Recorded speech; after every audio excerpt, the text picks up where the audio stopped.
Hello student, welcome to my YouTube channel Sunita Shrivastava Gyanshala. और बच्चों, आज हम लोग फिर कोविड-19 के महामारी के प्रभाव में आ चुके हैं और विद्यालय बंद हो चुके हैं और आपकी पढ़ाई ना रुके, इसलिए आप लगातार वीडियोस को देखिए और इस तरीके से पढ़ाई को जारी रखिए। तो आज क्लास 7 का पहला लेसन हमारे सामने है मानव विज्ञान एवं प्रौद्योगिकी।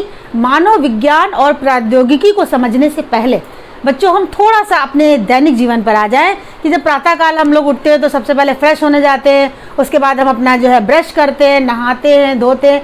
तो इन सब क्रमों में जो जो सामान हम इस्तेमाल करते हैं, पहले हम क्या होता था फ्रेश होने के लिए बाहर जाते थे, लेकिन अब हम घर में ही जाते हैं। हमारे यहाँ टॉयलेट बनी हुई है। और बहुत समय पहले क्या होता था, लोगों के पास पेस्ट नहीं होता था। अब हम लोग क्या करते हैं, पेस्ट से करते हैं, ब्रश का यूज़ करते हैं, नहाते हैं तो साबुन का यूज़ करते हैं। और कपड़े आज हम लोग बिल्कुल वेल मेंटेन पहनते हैं।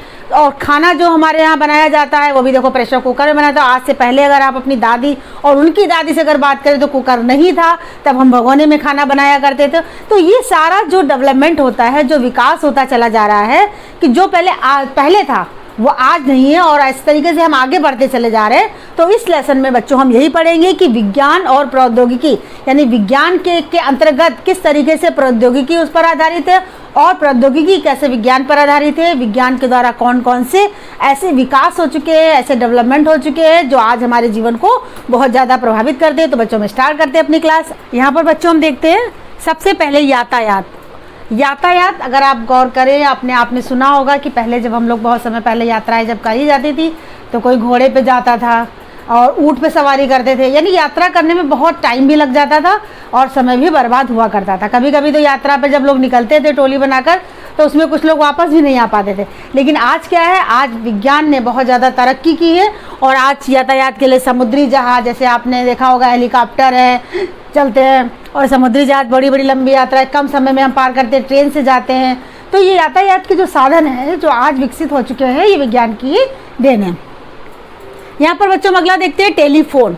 ये टेलीफोन पहले दूर संचार का जो माध्यम हुआ करता था। हम लोग बहुत समय पहले, आपने कोई बहुत पुरानी अगर पिक्चर देखी होगी दादी या नानी के साथ बैठकर, तो उसमें जब बात करते थे लोग तो एक डिब्बा ऐसा होता था, उस डिब्बे पे एक डोरी बांध देते थे और एक इधर एक उधर ऐसे करके बात किया जाती थी। और आजकल क्या है, आजकल हम बात करने के लिए यहाँ पर बैठे हुए हैं और अगर हम बात करना चाहें तो चाहे बॉम्बे हो, चाहे दिल्ली हो या दूसरी कंट्री हो, उसमें हम आराम से बात कर सकते हैं। किसके द्वारा? टेलीफोन के द्वारा। और दूसरा हमारा जो यहाँ पे दिख रहा है मोबाइल के द्वारा भी हम जो है विभिन्न एक जगह से दूसरे स्थान पर बात कर सकते हैं, म्यूज़िक सुन सकते हैं, गेम खेल सकते हो। और सबसे बड़ी बात, आज कोविड-19 है, जब आपका विद्यालय बंद है तो इस मोबाइल के माध्यम से ही हम क्या कर सकते हैं, हम पढ़ाई कर सकते हैं अपनी और अपने को और आगे बढ़ा सकते हैं। जैसे विभिन्न बिंदु लिखे हैं, बात तो करेंगे ही, संदेश दिए जा सकते हैं एक दूसरे को, कोई इन्फॉर्मेशन हो तो दे सकते हैं, गेम खेलना हो गया, और आवाज़ को संरक्षित कर सकते हैं, यानी अपनी जो वॉइस रिकॉर्ड भी हम इसे बना सकते हैं। और दूसरी बात कि हम एजुकेशन के क्षेत्र में आज मोबाइल का जो योगदान है, जो पहले नहीं हुआ करता था बच्चों, आज हमें इसका भरपूर उपयोग करना है और अपने आप को आगे बढ़ाना है। इसके बाद देखिए बच्चों, औद्योगिक क्रांति।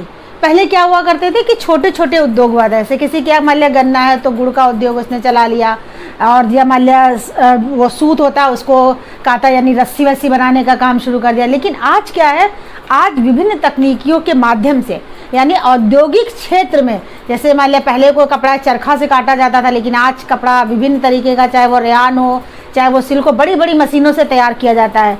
चीनी है, बड़ी बड़ी उसकी फैक्ट्रीज लगी हुई हैं। तो इस तरीके से जो औद्योगिक क्षेत्र के अंतर्गत जो बड़ी बड़ी जो मिलें वगैरह स्थापित की गई। और इसमें एक बात ध्यान देना है बच्चों कि विश्व के प्रमुख 6 राष्ट्रों में भारत का 6ठा स्थान भी है प्रमुख राष्ट्रों में, और औद्योगिक क्षेत्र में भारत ने आज बहुत ज़्यादा तरक्की कर ली है। इसके बाद हम यहाँ देखते हैं कृषि के क्षेत्र में। कृषि के क्षेत्र में जहाँ बच्चों पहले हम जब सिंचाई का साधन नहीं हुआ करता था, केवल भरोसे रहते थे कि कब बारिश होगी और कब हमारे खेत सींचे जाएंगे, बारिश नहीं हुई तो हमारा बहुत ज़्यादा नुकसान हुआ करता था, या सिंचाई करते थे तो ढेकली के द्वारा करते थे और खेतों का जो बैलों और हल के माध्यम से हम जुताई करते थे। लेकिन आज तकनीक बहुत ज़्यादा आगे चली गई, विज्ञान ने बहुत प्रगति कर ली है और आज क्या होता है, आज अगर सिंचाई हम ट्यूबवेल के माध्यम से करते हैं, हम रास्ता नहीं देखते कि कब पानी बरसेगा और कब सिंचाई होगी। बड़ी बड़ी नहर बनाई गई हैं इनके लिए, सिंचाई के लिए। और यहाँ पर आप बच्चे देख रहे हैं कि जो काम हम पहले बैल के द्वारा या हलों के द्वारा किया करते थे या अपने हाथ से काम किया करते थे, वो काम आज मशीनों ने ले लिया है।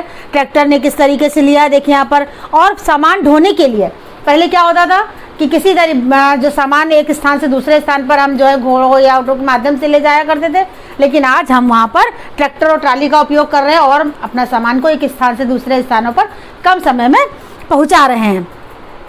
अब आगे देखिए बच्चों, ईंधन। पहले ईंधन पर हम किस पर निर्भर रहते थे कि कंडा होना चाहिए, गोबर के कंडे पर या लकड़ी पर या कोयले पर, मिट्टी के तेल पर हम निर्भर हुआ करते थे। लेकिन आज परिस्थितियां बदल चुकी हैं। आज हर घर में गैस है, एलपीजी गैस जलती है। और यहाँ पर देखिए बच्चों, गोबर गैस प्लांट लगा दिखाया गया है। इसमें गोबर गैस के द्वारा हम जो गैस उत्पन्न करते हैं उससे हम घरों में इसका उपयोग करते हैं। और सोलर लाइट भी इसी के अंतर्गत है कि और जो हम पहले क्या करते थे, सूखी पत्तियों को इकट्ठा कर लिया, हम उसी को जला रहे हैं या कंडा जला रहे हैं, जिससे हमारे सेहत पर भी बहुत बुरा असर पड़ता था, आंखें भी खराब हो जाया करती थी और समय भी बहुत ज़्यादा लगता था। लेकिन आज ये सारी समस्याएं हल हो चुकी हैं, विज्ञान के माध्यम से हम बहुत आगे बढ़ चुके हैं। अब आगे और देखते हैं बच्चों। अब यहाँ पर बच्चों देखिए, चिकित्सा के क्षेत्र में बहुत बड़ी बड़ी भयानक बीमारियां जैसे कि हैजा है, काली खांसी है, पोलियो है, टीबी है, मियादी बुखार है, जिनका बहुत समय पहले हम लोगों को पता ही नहीं होता था कि इसका उपचार क्या है। वैद्य अपनी जड़ी बूटियाँ दिया करते थे, गांव वाले होते थे वो उन्हीं के पास जाते थे, अपना इलाज कराते थे। लेकिन आज गांव वाले भी अपना इलाज प्राथमिक स्वास्थ्य केंद्र पर कराते हैं और इन सारी बीमारियों का इलाज भी अब संभव हो चुका है। किसके माध्यम से? Ultrasound, X-ray, endoscopy, scanner. Ultrasound के माध्यम से पेट में होने वाली जितनी बीमारियां उनका अंदाज़ा डॉक्टर लगा लेते हैं, एक्सरे कर लेते हैं हड्डियों का या तो उससे पता चल जाता है कि पहले क्या होता था कि मान लिया कोई हाथ का अंग टूट गया, हमें पता नहीं चलता कौन सी हड्डी टूट गई है, और अब हमें इस बात की जानकारी हो जाती है डॉक्टरों को एक्सरे के माध्यम से, और वो सही तरीके से उसका इलाज कर पाते हैं। एंडोस्कोपी, इसमें मुंह से जब डाल कर अंदर तक पूरा पेट का पूरा अंदर तक देखा जा सकता है और उसके हिसाब से उसका इलाज किया जा सकता है रोग का।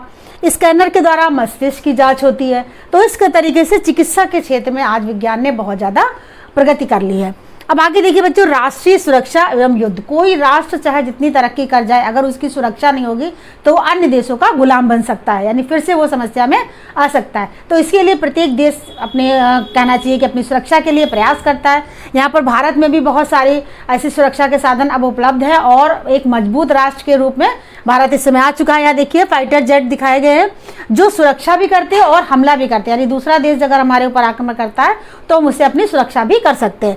यहाँ पर देखिए ये मिसाइल हैं जो सुरक्षा और हमला के लिए उपयोग में लाई जाती हैं।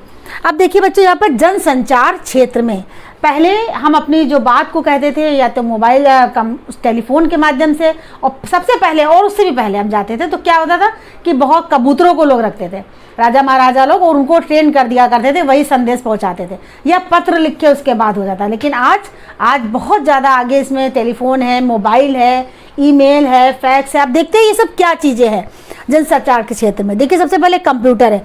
कंप्यूटर बच्चों आज आपके विद्यालय में भी कंप्यूटर आ चुका है। कंप्यूटर के आप जब भी निकलते होंगे, चाहे रेलवे स्टेशन पर जाए वहाँ कंप्यूटर आपको लिखा दिखाएगा, आप बैंक में जाते होंगे तो वहाँ पर भी आपको कंप्यूटर दिखता है। यानी कंप्यूटर के माध्यम से हम विभिन्न आंकड़ों को, सब सारी सुविधाओं को प्राप्त कर लेते हैं, आंकड़ों को रखते हैं, टाइप कर सकते हैं, यानी विभिन्न प्रकार के कार्य हम कंप्यूटर के माध्यम से कम समय में कर सकते हैं और बिना गलती। क्योंकि बड़े बड़े जब हम आंकड़ों को रखते थे तो हमें कोई ना कोई मिस्टेक हो जाती थी, जिससे पूरा उसका जो उत्तर निकलता था गलत हो जाता था। विद्यालयों में जैसे रिजल्ट बनाना है या नंबर चढ़ाना है, उनका टोटल करना है, उसमें भी इसका उपयोग किया जाता है। अब देखिए दूसरा, इलेक्ट्रॉनिक डाक सेवा यानी ईमेल।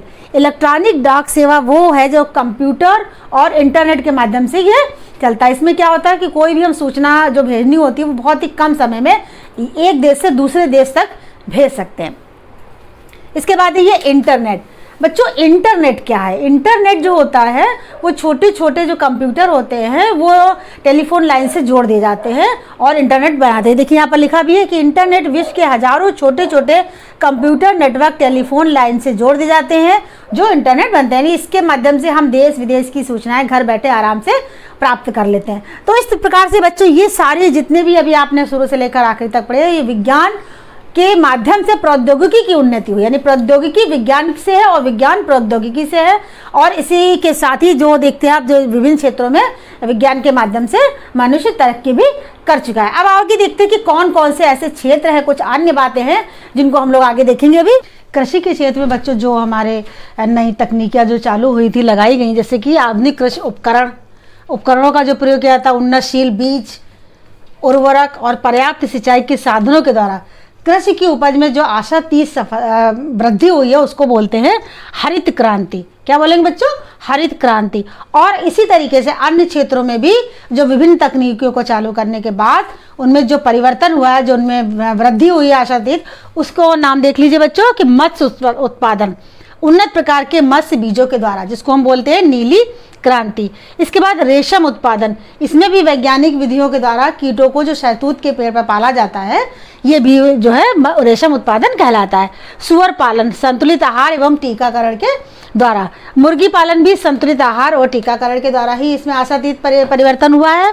इसके बाद देखिए श्वेत क्रांति, दुग्ध उत्पादन, दुग्ध उत्पादन के लिए जो प्रयास किए गए हैं उसे बोलते हैं श्वेत क्रांति। अब बच्चों देखने की बात यह है कि विभिन्न जो तकनीकियों के द्वारा, जो विज्ञान की उन्नति के द्वारा जो विभिन्न क्षेत्रों में जो प्रगति हुई है, जो उन्नति हुई है, लेकिन उससे दूसरा पहलू अगर देखें तो हमें बहुत ज़्यादा उससे हानि भी हुई है। कौन कौन सी हानि हुई है? जैसे कि मान लिया हम कृषि में देखते हैं कि हम विभिन्न प्रकार के जो है उसमें खादों का प्रयोग करते हैं, उर्वरक का प्रयोग करते हैं, तो क्या होता है कि वो हमारी भूमि की जो उर्वरक शक्ति होती है उसको वो कम कर देता है। दूसरी तरफ अगर मान लिया विभिन्न प्रकार की जो फैक्ट्रियों का निर्माण किया गया, उससे क्या हुआ कि वनों का बहुत सारा क्षेत्रफल जो है बिल्कुल खाली हो गया, यानी वन वहाँ पर है ही नहीं। तो ऐसी स्थिति में क्या होगा, हमारा पर्यावरण भी प्रभावित हो रहा है। और दूसरी तरफ कि फैक्ट्रियों के द्वारा उत्पन्न हुआ जो धुआं है वो वातावरण में मिल रहा है, उसके जो अपशिष्ट पदार्थ है वो नदियों में बहाए जा रहे हैं।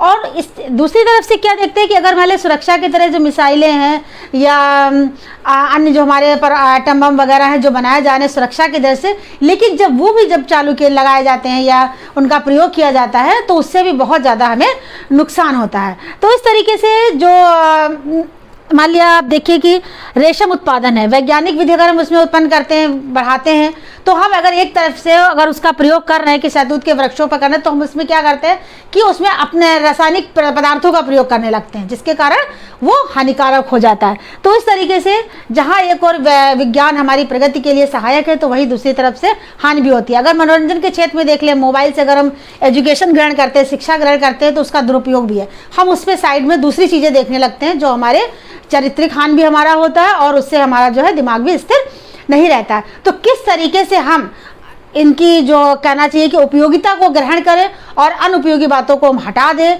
और पर्यावरण को सुरक्षित रखें और इस तरीके से हम विज्ञान के साथ आगे बढ़ें, तो ये हमारे लिए, समाज के लिए और पूरे राष्ट्र के लिए अच्छा होगा। बच्चों इसके बाद आपको इस लेसन ये समाप्त होता है और आपको वर्कशीट मिलेगी जो आप करेंगे बच्चों और अच्छे से। Thank you.